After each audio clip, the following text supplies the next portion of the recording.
The coffee hit her before the laughter did.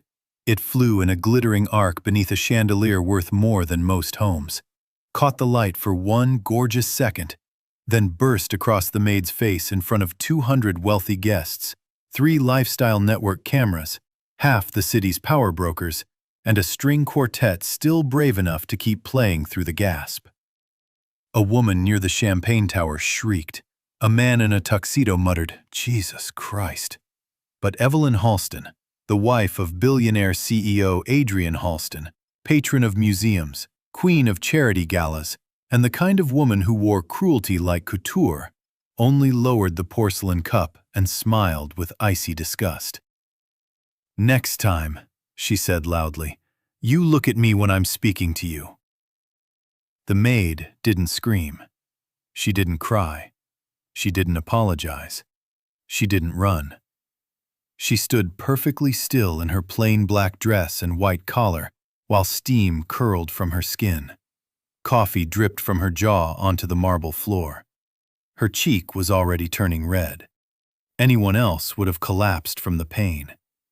She slowly raised one hand, wiped the liquid from her face, and studied it as if checking the temperature of rain. Then she lifted her eyes and scanned the room. Not wildly, not hurt, not angry. Calculated. First, she looked at the exits, then the staircase, then the balcony, then the staff doors. Finally, she studied every face in the room, one by one, as though memorizing who had laughed and who had looked away. Her silence changed the temperature of the mansion. Across the ballroom, an elderly man in a midnight blue tuxedo froze so suddenly his wife had to steady him. His pupils widened. The color drained from his face. He stared at the maid and whispered, almost to himself, "No, it can't be her." No one heard him except Adrian. Adrian followed the old man's stare. He had spent 12 years learning to read rooms full of liars, investors, senators, and opportunists. The maid's face should have shown humiliation, shock, fear, something. Instead, she looked like the only person in the room who already knew how the night would end. Evelyn laughed and tossed her dark hair over one shoulder. "Oh, don't give me that wounded look. If you're going to work in this house, learn your place." A few guests laughed with her. Nervous, eager, obedient little laughs. The maid's gaze settled on Evelyn at last. Her voice was low and calm enough to make everyone lean closer. "Before midnight," she said, "this house will give back what it buried." A beat passed. Then another. Several guests exchanged confused looks. Evelyn gave a bright, contemptuous laugh. "Did you hear that? The maid thinks she's in a thriller." More laughter, louder this time, safer.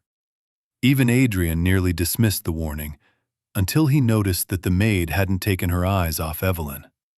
Then someone near the windows murmured, "Sir." Heads turned. Beyond the glowing fountain and sculpted hedges, 3 black SUVs rolled silently through the gates and stopped on the circular drive. No sirens, no flashing lights, just black glass and still engines. A moment later, 6 men and 2 women stepped out in dark suits. Professional, upright, earpieces. The posture of people who belonged to violence and paperwork in equal measure. But they didn't storm the mansion. They didn't approach the doors. They spread out along the perimeter and simply watched the house. Waiting, as if the right moment hadn't arrived yet. Inside, the musicians finally stopped playing. The maid glanced toward the windows, then back at Evelyn. For the first time all night, she almost smiled. The staff moved through the service corridor like frightened fish. Whispers followed her. "Oh my God, did it burn her? Who are those people outside? Don't touch her, Jasmine, don't." The youngest maid, Jasmine, hurried after her with a towel and first aid kit. "Mara, wait, please let me." Mara stopped beneath a brass wall sconce. Up close, the burn looked ugly and raw. Jasmine winced. "You need a doctor. I need ice." Her tone wasn't harsh, just final. Jasmine handed her the towel with shaking hands. "Are you okay?" Mara pressed the cold cloth to her skin. "No." The honesty caught Jasmine off guard. Mara crouched beside a supply cabinet, opened the first aid box, and frowned. "Burn cream?" Jasmine asked.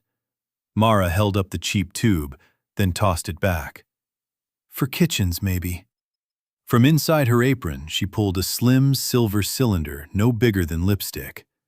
Jasmine stared. "What is that?" "Something better." She unscrewed it and spread clear gel across the burn. Her fingers didn't tremble once. Jasmine watched her closely. "You didn't even flinch." Mara looked up. "You learn what pain is for." Before Jasmine could ask what that meant, footsteps approached. Adrian appeared at the far end of the corridor, jacket unbuttoned, face controlled but tense. He had the composed weariness of a man people mistook for calm because they had never seen him alone. "Everyone out," he said quietly. The staff scattered. Jasmine hesitated. Mara gave the faintest nod, and she left. Adrian stopped a few feet away. "You should go to the hospital." "No. That wasn't a suggestion. And this isn't a negotiation." It startled him, not the defiance, but the complete lack of performance. She wasn't trying to impress him. She simply wasn't moving. He noticed the silver gel stick in her hand. Military packaging. No label. He noticed the burn, yes, but he also noticed the way she had positioned herself, with her back near a wall and a clear view of both exits. "You said something in there," Adrian said. "What did you mean?" "Which part?" "This house will give back what it buried." She held his gaze for a long second. "How old is your daughter?" she asked. The question hit him from the side. "What?" "She's having a panic attack in the conservatory." Adrian's expression changed instantly. He turned and was already moving before he could stop himself. Ava Halston, 13, sat on the tile floor between lemon trees and orchids, hugging her knees so tightly her knuckles had gone white. Her breathing came in small, trapped bursts. Adrian dropped to one knee. "Ava, hey, sweetheart, look at me." She tried. She couldn't. "4 in," a voice said behind him. Mara stood in the doorway, one hand pressed to her burned cheek.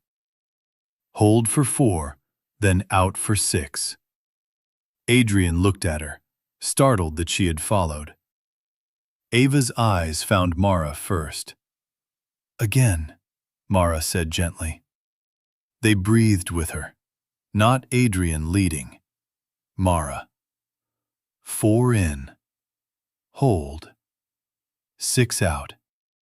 Again. After the 4th round, Ava's shoulders loosened. Tears slid silently down her face. "I'm sorry," she whispered. Adrian touched her hair. "For what?" "She said not to make a scene." Adrian looked up. "Who?" Ava said nothing. She didn't need to. Mara remained in the doorway, unreadable. Adrian felt something old and ugly shift inside him. The Gala was moving again, but badly. Wealthy people were experts at pretending not to notice blood in the water. They resumed drinking, networking, and performing sophistication. Yet every few minutes, someone glanced toward the windows to check whether the black SUVs were still there. They were. At the bar, the elderly man who had whispered earlier stood alone with an untouched scotch. Adrian approached him. "Senator Wren." Samuel Wren didn't smile. "I haven't held office in 15 years.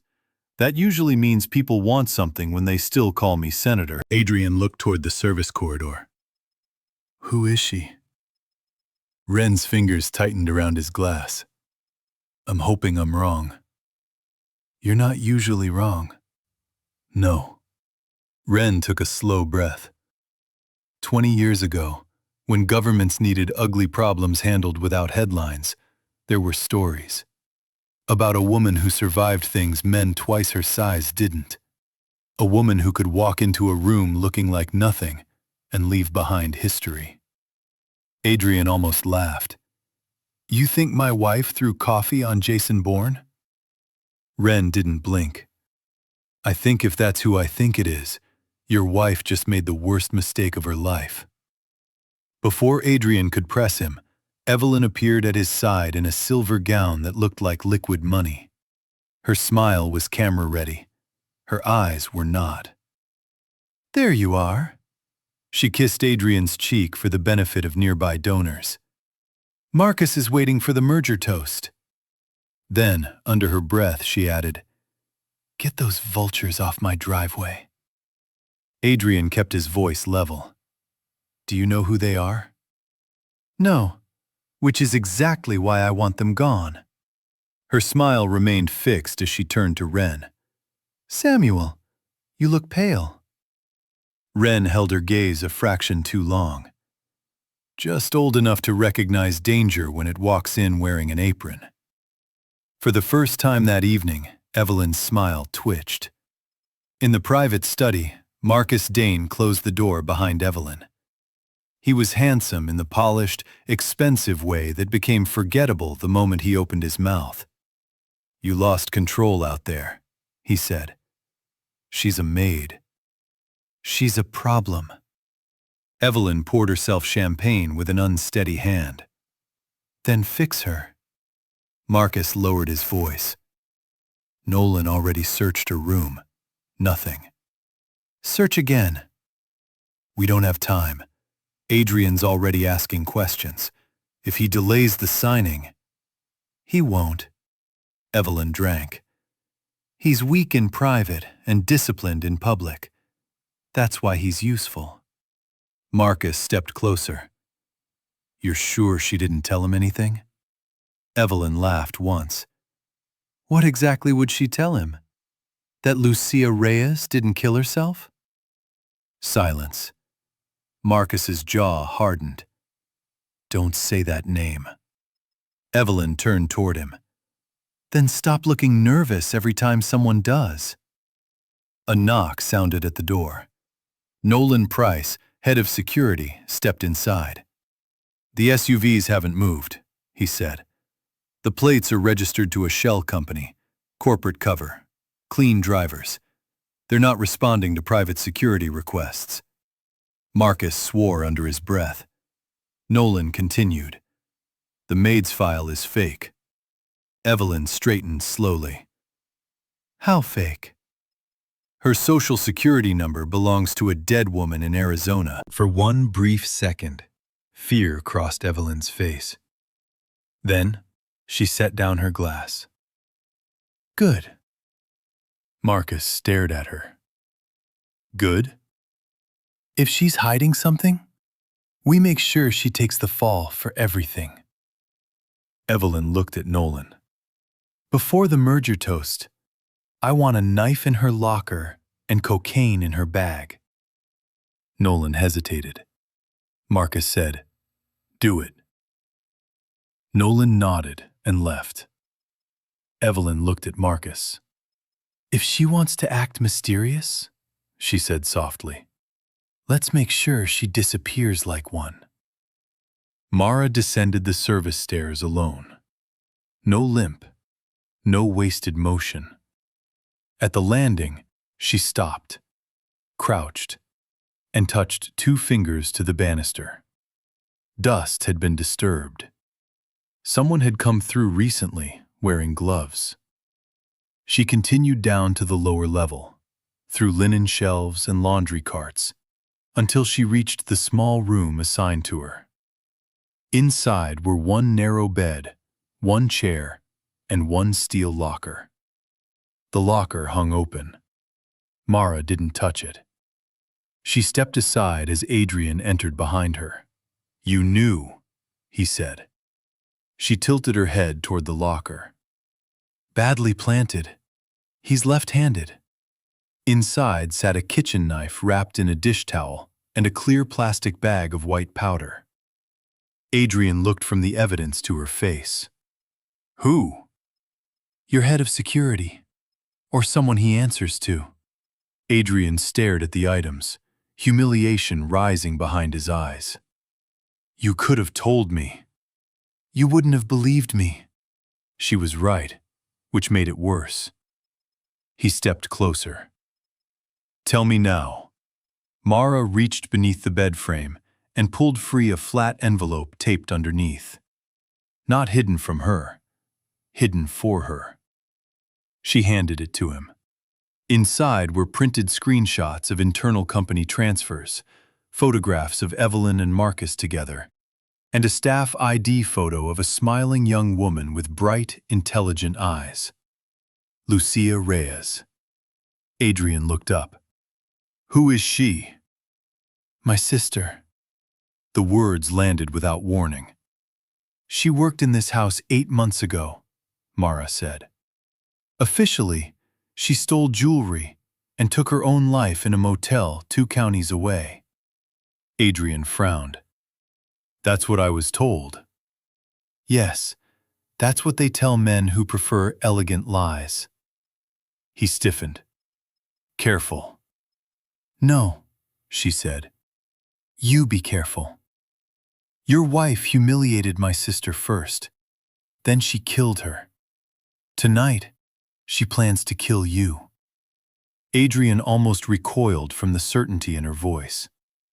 "That's insane." "Is it?" Mara pointed to the papers in his hand. "Read the transfer dates. Marcus has been draining your company through charitable shell accounts. Lucia found out. She called me before she died." Adrian's voice dropped. "If that's true, why not go to the police?" Mara's face changed. Not softer, but older. "Because I know what powerful people do to the truth before breakfast." He looked at Lucia's photo again. "Why come here as a maid?" "Because your wife never notices the people who carry trays." A toast began upstairs. Muffled applause. Mara turned toward the ceiling. Right on time.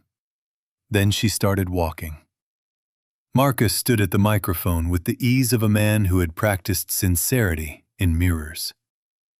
"Tonight," he said, raising his glass, "we celebrate not only Halston Global's next chapter, but the vision of the man who built it."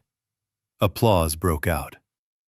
Adrian entered at the back of the room, his expression unreadable. Evelyn smiled at him from the front, relief hidden behind perfect posture. A server moved through the crowd with a tray of crystal tumblers.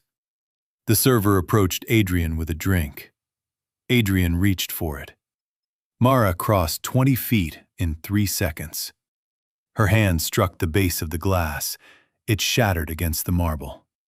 Gasps erupted. Amber liquid spread across the floor. Evelyn spun. "What the hell is wrong with you?" Marcus's face lost all color. Adrian looked down at the broken glass, then at Mara. She said one thing.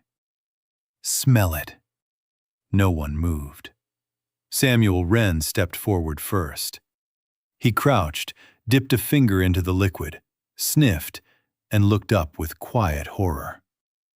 "Bitter almonds." The room rippled. Poison. Evelyn recovered faster than most.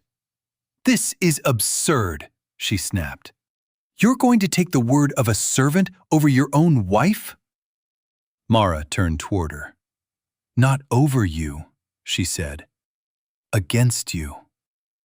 Cameras lifted. Phones came out. Marcus barked at security. "Remove her!" Nolan and 2 guards moved in. Mara raised her hands. Compliant. Almost. As Nolan reached for her arm, she glanced once at Adrian. There was no fear in the look, only instruction.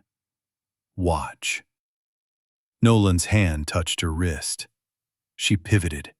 It happened so fast the room understood it only in fragments. A wrist lock. Nolan's own forearm crushed against his throat, her heel knocking one guard's knee sideways. The second guard disarmed before his gun cleared leather. 3 seconds. Then silence. Mara held Nolan's weapon against his ribs with clinical steadiness. Nobody in the ballroom breathed. Ava stared from the staircase. Evelyn whispered, "What are you?" Mara's burned cheek gleamed beneath the chandelier. "Someone your husband should have hired years ago." The second guard lunged.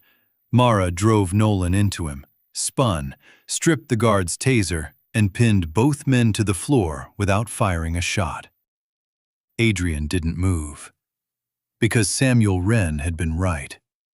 The maid was no maid. Nolan, choking, hissed up at her. "Dane said you were dead." Half the room turned toward Marcus. Marcus stepped back 1 careful inch.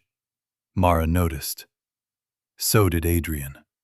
And that was when Adrian finally understood the choreography of the night. The coffee humiliation, the planted evidence, the poisoned drink, the eager security response. They had wanted a violent servant in front of witnesses, a scapegoat, a dead CEO, and a widow everyone would pity.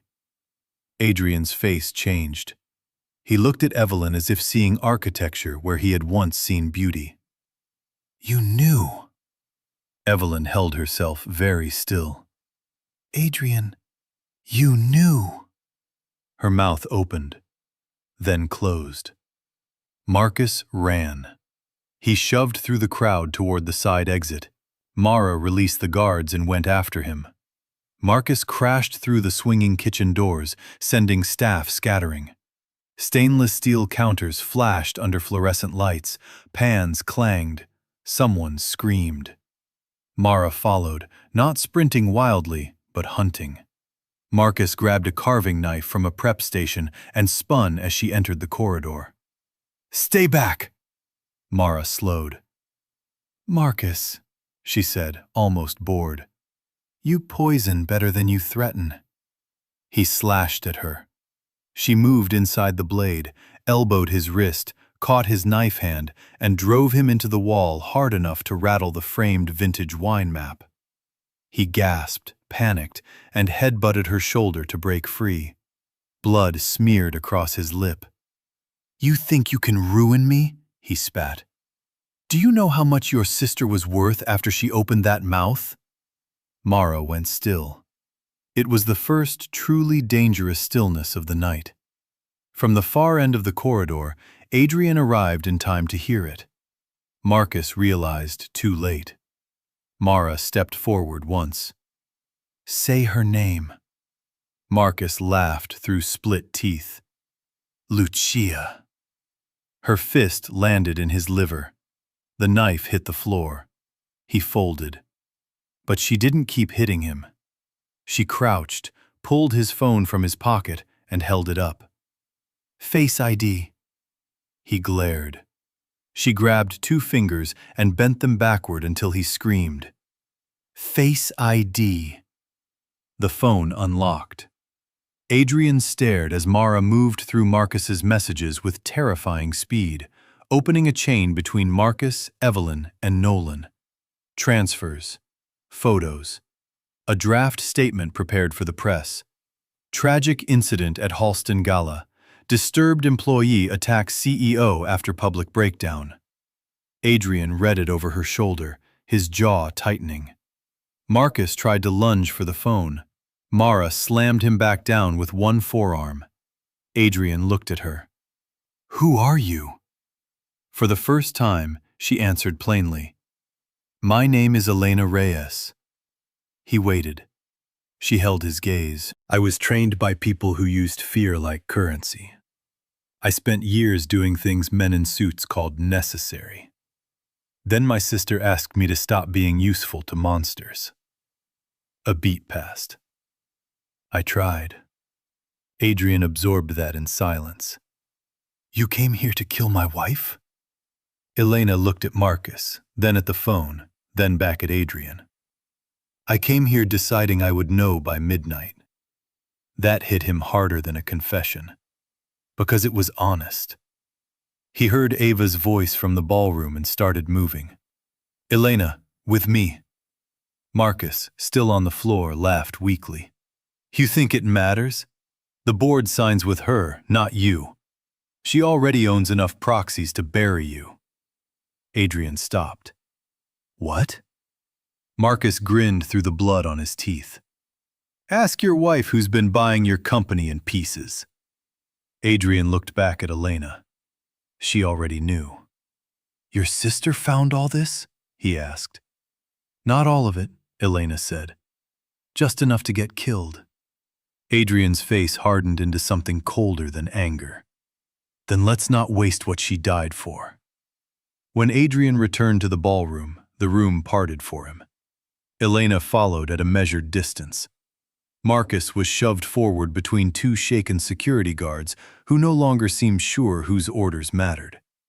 Evelyn saw Adrian's face and understood immediately. He had crossed a bridge and burned it behind him. Adrian, she began, the perfect wife returning to her voice. Whatever you think. He took the microphone from her hand. For years, he said, and the quiet that fell was absolute. I told myself elegance was character, that control was innocence, that if something ugly happened around me, it was because I was too busy building what came next to look closely at what was already here. He turned toward the cameras. That ends tonight.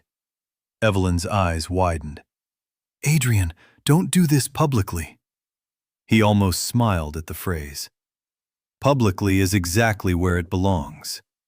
He held up Marcus's phone.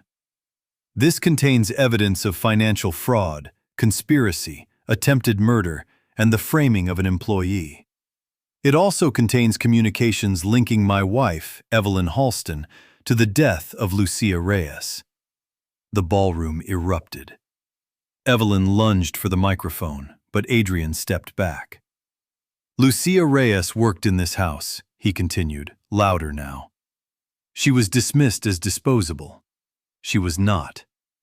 Elena stood near the foot of the stairs, her face unreadable, the burn vivid against her skin. Evelyn's composure finally snapped. This is because of her? She shouted, pointing at Elena. A stranger? A criminal? You're taking her word over mine? Adrian looked at Elena once, then back at Evelyn. No, he said. I'm taking your actions over your performance. The line struck like a blade. Evelyn laughed, but it came out broken. You think this woman is a victim?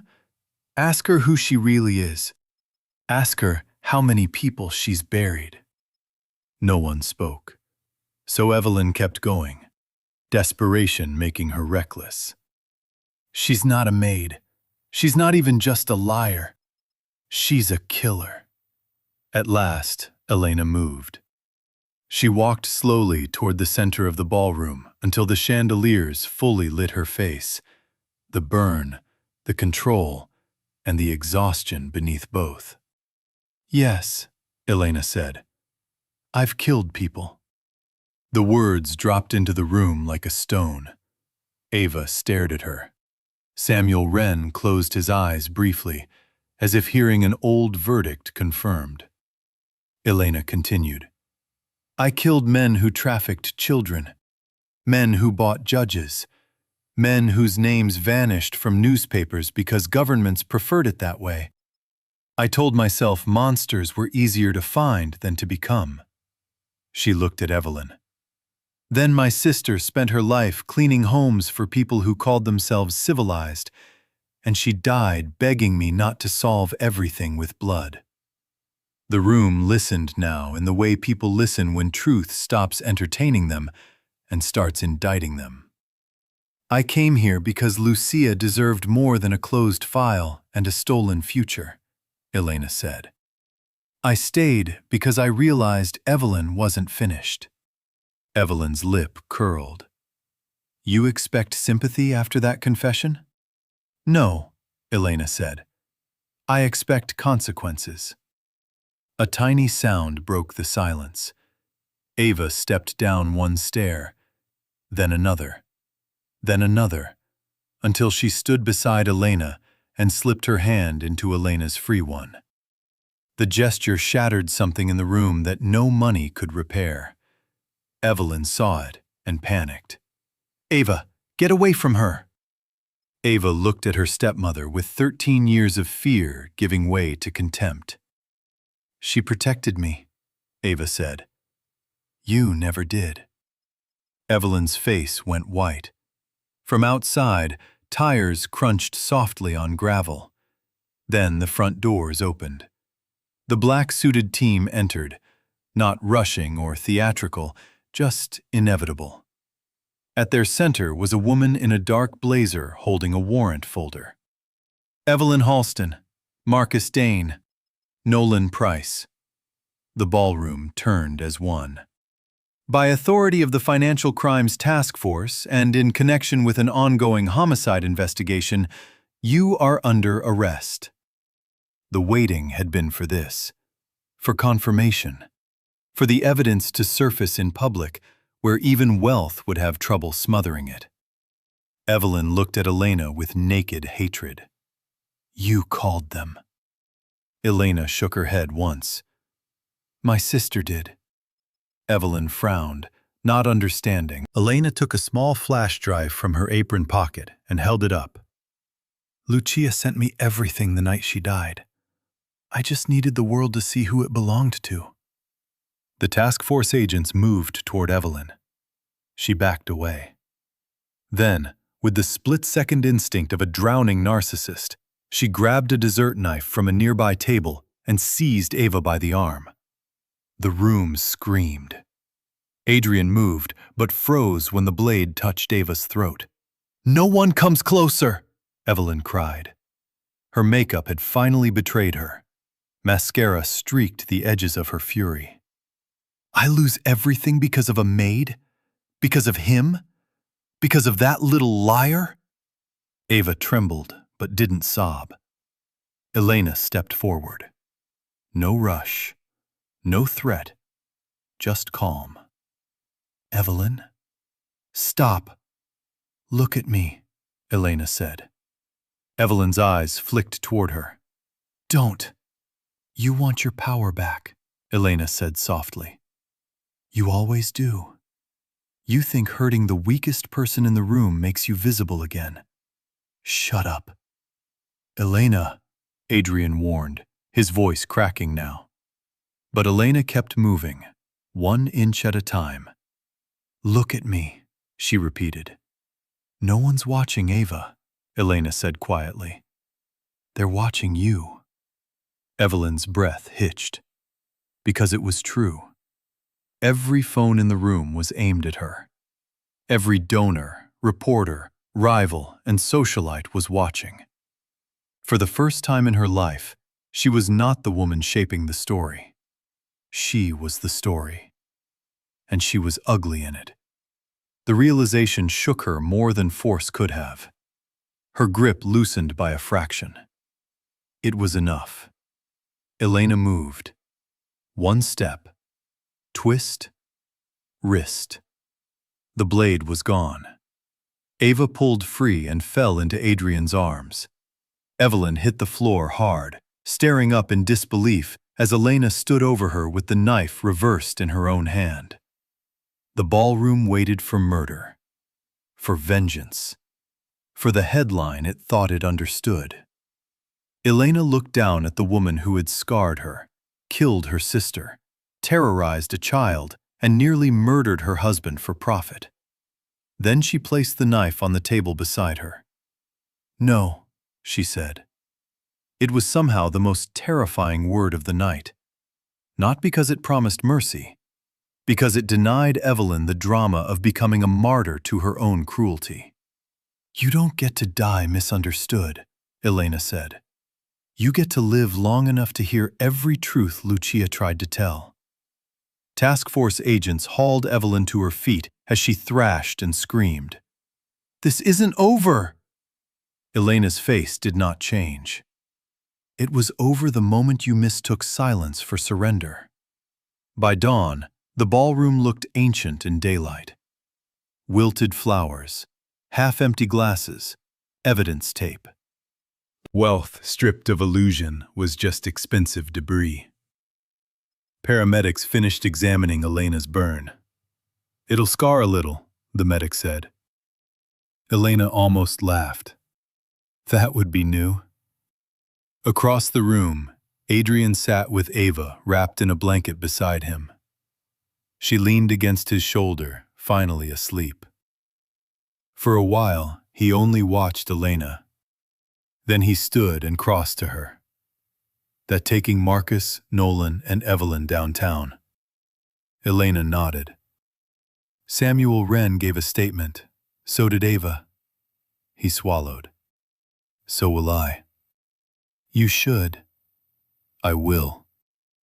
A longer silence followed. "Lucia," he said, choosing the name carefully. "What was she like?" That nearly undid Elena. Not the arrests, not the reveal. That question. A question asked too late, but honestly. Elena stared through the window at the pale sky. She laughed at terrible jokes, cried at stupid commercials. She used to leave extra food out for delivery drivers because she said tired people deserved kindness first. A faint breath escaped her. She believed rich people were just poor people with better lighting. Adrian smiled despite himself, then looked ashamed for it. "She sounds nothing like this house." "No," Elena said. "That's why it couldn't keep her." Adrian nodded slowly. "I spent years thinking providing was the same as protecting," he said. "It isn't." "No." He accepted the verdict. "I can't change what I didn't see." "No. But I can decide what happens next." At that, Elena finally looked at him. He glanced toward Ava, still sleeping. "Halston Global will cooperate with every investigation. I'll step down during the inquiry, and the foundation," he paused. "I'm renaming it." Elena waited. "Lucia House," he said. "For domestic workers, legal aid, housing, and emergency exit support. No cameras, no galas." Something moved across Elena's face. Small, painful. "Don't do it for me." "I'm doing it because I should have noticed who was carrying my world." That was honest, too. She gave the slightest nod. A week later, rain threatened but held back at Lucia Reyes's grave. The grave was simple. Fresh earth, white lilies, a photograph in a small silver frame. Elena stood alone at first, her hands in the pockets of a plain dark coat. No apron, no alias, just the woman underneath. Footsteps approached on wet grass. Adrian and Ava stopped a respectful distance away. Ava held a single sunflower. "She liked these," Ava said. Elena blinked. "How did you know?" Ava shrugged. "She drew them on the grocery lists." Elena smiled then, not because anything was fixed, but because something true had survived. Ava knelt and placed the flower at the grave. Adrian stayed back. "I won't pretend showing up makes me less guilty." Elena said nothing. I was never cruel the way Evelyn was, he continued. So I told myself I was decent. Turns out, indifference can wear a very expensive suit. Elena looked at him and, for once, didn't soften the truth. Yes. He accepted that too. Then he reached into his coat and handed her a small, sealed envelope.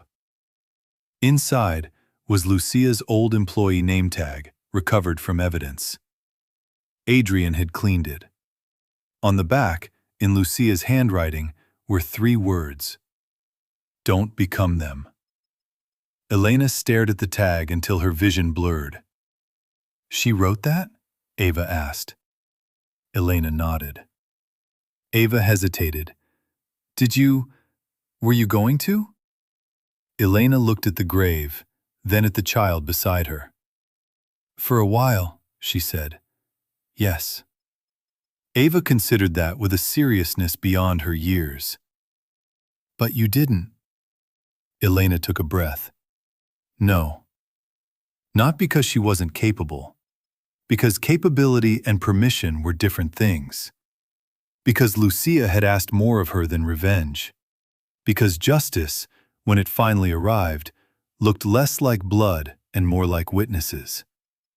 Adrian stepped back, giving them space. Ava lingered. Are you leaving? Elena glanced toward the road, where one final black SUV waited. I don't know yet. Do assassins retire?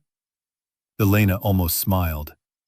The lucky ones change their names and learn how to sleep. Ava nodded as if that made perfect sense. Then, very quietly, she said, You were never just the maid. Elena looked back at Lucia's grave.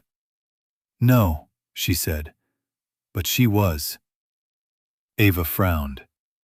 Elena knelt so they were eye to eye. And that should have been enough for people to treat her like her life mattered. Ava's eyes shone. She nodded. When the girl returned to Adrian, Elena remained at the grave alone. Wind stirred the lilies. She touched Lucia's name with 2 fingers. I heard you, Elena whispered. No tears. Not because there weren't any left. Because this grief had finally been given language. She tucked the name tag into her coat pocket and turned toward the road. The SUV driver stepped out and opened the rear door. Where to? He asked. Elena looked back at the grave once more. Then at the father and daughter waiting beside their car. Then at the city beyond the cemetery, with all its glass towers, shadows, and people who still believed power meant impunity. When she answered, her voice was calm. Home. The driver hesitated. Where's that? Elena glanced at the scar healing along her cheek, the flower-stained grass, and the evening sky finally breaking open with gold beneath the clouds. For the first time in a very long time, her answer was not a lie. Somewhere no one has to kneel to survive. She got in. The door closed. The black SUV rolled away from the cemetery as the sun dropped behind the city that had almost buried the wrong woman. If this story pulled you in, like the video, subscribe, and comment, Silence is not surrender.